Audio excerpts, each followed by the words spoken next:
Hello everybody, I am going to be sharing a card with you today. This is featuring a new release from Concord and Ninth. It is the Big Thanks stamp and die set.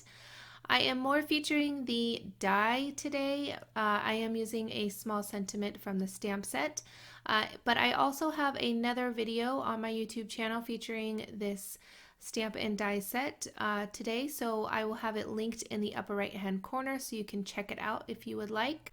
Before I go any further, if you would do me a huge favor and give this video a thumbs up, and I love reading your comments, so if you would like, you can leave one down below. Also, if you are new to my channel, I hope you subscribe and hit that bell so you're notified every time that I upload a video. If you enjoy this video, you can always share it with your friends on social media. It really helps me out and I do appreciate it a lot. For this card, I'm going to be creating a watercolor background inspired by Christina Werner. She created a beautiful background using some like green and blue toned watercolors, and it was just absolutely gorgeous. I wanted to use some pinks and purples today, so that's what I'm going to be doing. And I have some Strathmore watercolor paper, which I tore off the bottom and I wet the bottom first. It was just a little bit easier to tear off, and it just gives the panel a little bit of interest for the end result. All right, so I am using some Altenew watercolors, and all of the supplies will be listed in the description box down below. If you have any questions, don't hesitate to ask and I will get to them as soon as I can.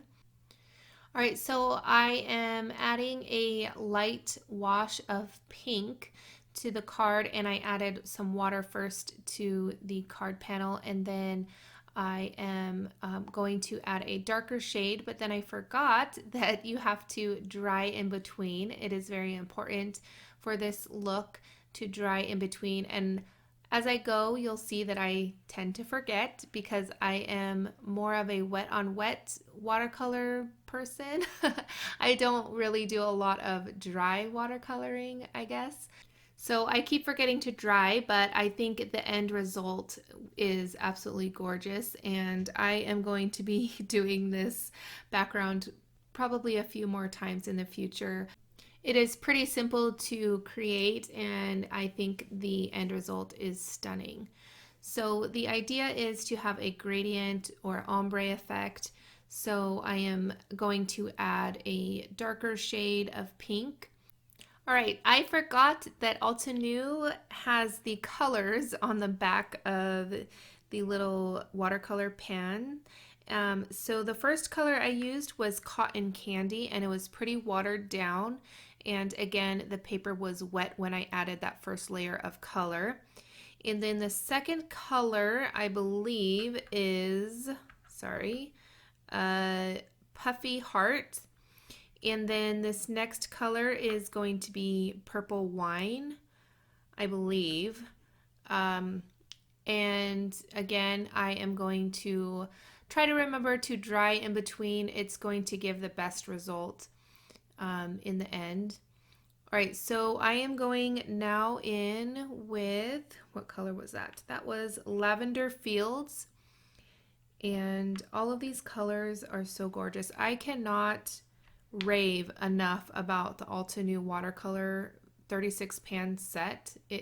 All of the colors are absolutely gorgeous.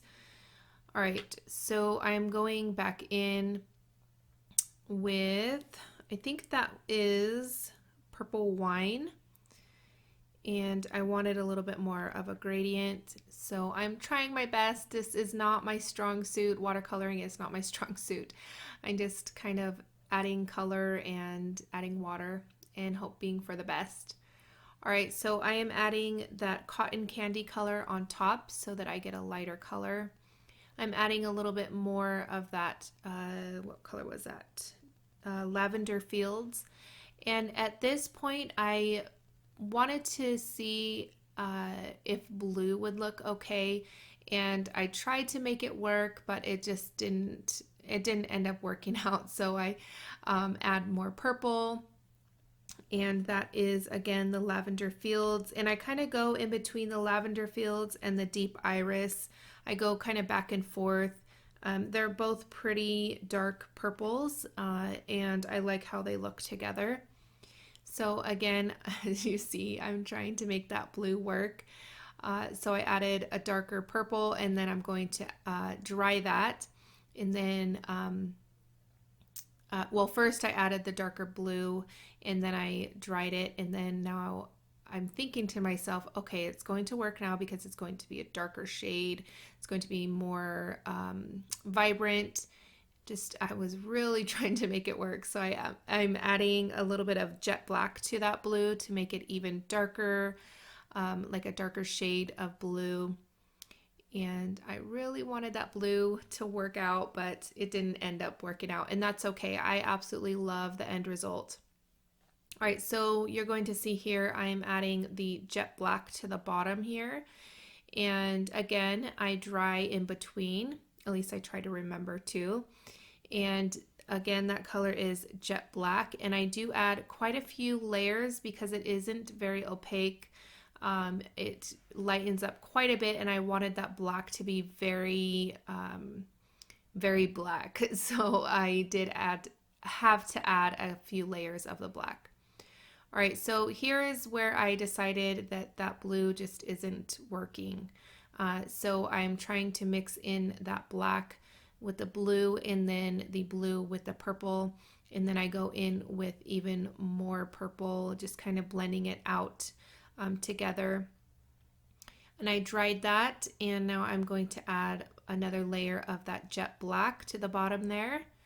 And I have more color than water, so I'm lightly dipping, or I'm barely dipping my brush in the water and then picking up a lot of that color so that it's very concentrated.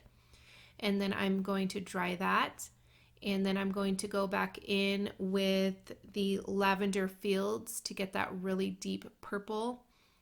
And I love how this is turning out. At first I was a little bit worried when I started adding the blue, and then I wasn't liking the blue, but then at this point right now I was like, oh my goodness, this is going to be so pretty.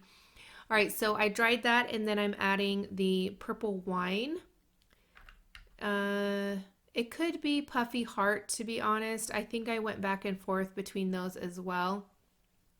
But then I am going to dry that and then add another layer of the cotton candy. So the cotton candy is my lightest color, and I tried to get it as light as I can, but also making it a little, the ombre effect. So again, I dried that, and then now I'm adding the cotton candy. So I add a concentrated color next to that darker pink, and then I will add a little bit of water to my brush and blend that out. It's pretty pink still on the top. It's not white, but it is blended out really nicely. So I'm going to add even more concentrated color with that cotton candy. And then I think I add some water to both of those. Yes, so as you could see here, I'm trying to blend the purple wine and the cotton candy together just a little bit to get more of that ombre effect.